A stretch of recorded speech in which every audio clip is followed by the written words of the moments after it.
এখানে সভা করতে না দেওয়ার জন্য একটা বারবার বিভিন্ন রকম করা হচ্ছে, হুমকি দেওয়া হচ্ছে এবং আজকে পতাকা লাগাতে দেওয়া হয়নি, মাত্র করা হয়নি, কি বলবেন? বিজেপি পশ্চিমবাংলার বিভিন্ন প্রান্তে সভা করছে, প্রোগ্রাম করছে, সেখানে কোনো অসুবিধা নাই। আইএসএফ প্রোগ্রাম করলেই তৃণমূলের অসুবিধা হয়ে যাচ্ছে। গতকাল থেকে এখানে ব্যানার ছিঁড়ে দেওয়া, পতাকা খুলে দেওয়া, শুধু তাই না, আমাদের কর্মীদের উপরে শারীরিক অত্যাচার। তো তৃণমূল কংগ্রেস আইএসএফ কে আটকাচ্ছে কেন এবার বুঝতে হবে। বাংলার মানুষের কাছে আমি এটা বলতে চাই স্পষ্টভাবে, বিজেপি কে আটকাচ্ছে না আইএসএফ কে আটকাচ্ছে। আইএসএফ এর এখন পর্যন্ত কোনো মন্তব্য, কোনো বক্তব্য, কোনো সম্প্রদায়কে টার্গেট করে কোনো জাতকে বর্ণ করে দেখাতে পারবেন না। উল্টে আমরা উভয় জাতের বর্ণের মানুষের মধ্যে সেতু বন্ধনের আমরা কাজ করছি। আমরা শিক্ষার দাবি করছি, স্বাস্থ্যের ব্যবস্থার উন্নয়নের দাবি করছি, বেকার যুবকদের হাতে কাজ তুলে দেওয়ার দাবি করছি, কৃষকের মাসিক গড়াই যাতে বাড়ে তার দাবি করছি, মহিলাদের নিরাপত্তার দাবি করছি, স্কুলে বাচ্চাগুলো দিচ্ছে সেখানে টিচার নয় টিচার দেওয়ার দাবি করছি, কম্পোজিট গ্রান্ট দেওয়া হচ্ছে না স্কুলগুলোতে, সেগুলো নিয়মিত যাতে দেওয়া হয় তার কথা বলছি। আনএডেড মাদ্রাসার টিচাররা তাদের সাম্মানিক ঠিকঠাক পাচ্ছে না।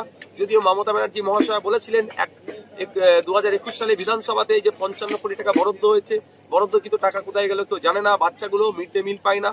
স্কুলের আশপাশে যে বাচ্চারা থাকে, এই কুকুর থাকে বা তার সন্তান যারা থাকে বাচ্চাগুলো, তারা মিড ডে মিল পায় একবেলা। সে নির্দেশিকা মমতা ব্যানার্জির একটা দপ্তর থেকে দিয়েছে, কিন্তু আনএডেড মাদ্রাসার বাচ্চাগুলো মিড ডে মিল পাচ্ছে না, খাতা কি বলে সরি জুতো পাচ্ছে না, ব্যাগ পাচ্ছে না, আপনার জামা পাচ্ছে না।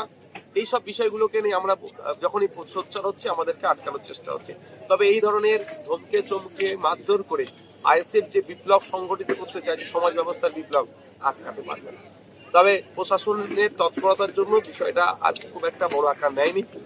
আমাদের কর্মী সমর্থকরাও স্বাভাবিকভাবে ক্ষিপ্ত হয়ে উঠছিল। প্রশাসন আমাদের কর্মী সমর্থকদেরকে আশ্বস্ত করেছে যে এই ধরনের ঘটনা ফার্দার না হয় তার ব্যবস্থা নিচ্ছে, এবং যারা এর সাথে যুক্ত তাদেরকে চিহ্নিত করা হবে এবং তার শাস্তির ব্যবস্থা করা হবে।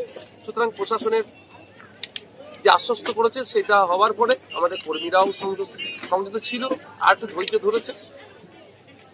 ভাইজান, এসআর শুনানি কিন্তু এখনো দেখা যাচ্ছে, অসুস্থ মানুষদের দেখা যাচ্ছে, তারা হয়রানির শিকার হচ্ছেন, কি বলবেন? দেখুন, এসআইআর এর যে এই শুনানি পর্ব চলছে, এই পর্বের কেস কিছু আপডেট হওয়া দরকার ছিল।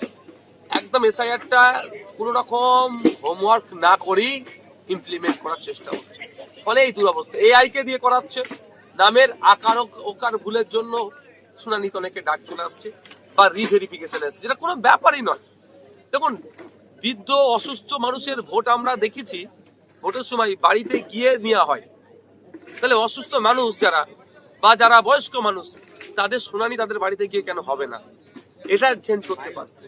আর অহেতুক আমি মনে করছি এটা পেরেশানি করা হচ্ছে, কারণ 58 লক্ষ নাম বাদ গেছে, কয়েকজন ছাড়া সেগুলো রেকটিফাই হয়ে যাবে, কয়েকজন ছাড়া কোনো অবজেকশন নাই। ফলে মানুষ প্রশ্ন করতে পারে শুভেন্দু অধিকারীদেরকে, তো 1.5 কোটি রোহিঙ্গার গল্প শুনেছিল, কোথায় গেল তোমার রোহিঙ্গা 1.5 কোটি? সেই জন্য হয়তো শুভেন্দু অধিকারী কথাকে মানে ঘুরিয়ে ফিরিয়ে একটা জায়গায় দাঁড় করানো, আর এত কোটি টাকা খরচ করে এসআইআর হলো, বৈধ ভোটার সবই, অবৈধ ভোটার নাই, যদি এই ধরনের আওয়াজ কেউ তুলে দেয়, মৃত ভোটারের নাম বাদ যাবে, কোনো কথা নেই, সেখানে কোনো কনসিডার নেই। যার কোনো অস্তিত্ব নাই, যে ভোটার লিস্টে নাম আছে কিন্তু তার ঠিকানা অস্তিত্ব খুঁজে পাওয়া যাচ্ছে, তাকে খুঁজে পাওয়া যাচ্ছে, সে তো বাদ যাবে। আর শিফটেড দ্বিতীয় জায়গায় চলে গেছে, সেইখানে ভোটার লিস্টে নাম উঠবে, এখানে ভোটার লিস্টে নাম কাটবে, এটা স্বাভাবিক ব্যাপার। কিন্তু তারপরও যেটা হচ্ছে গণনা, শুনানি পর্বে যেটা চলছে, এটার অনেক শিথিল করা দরকার।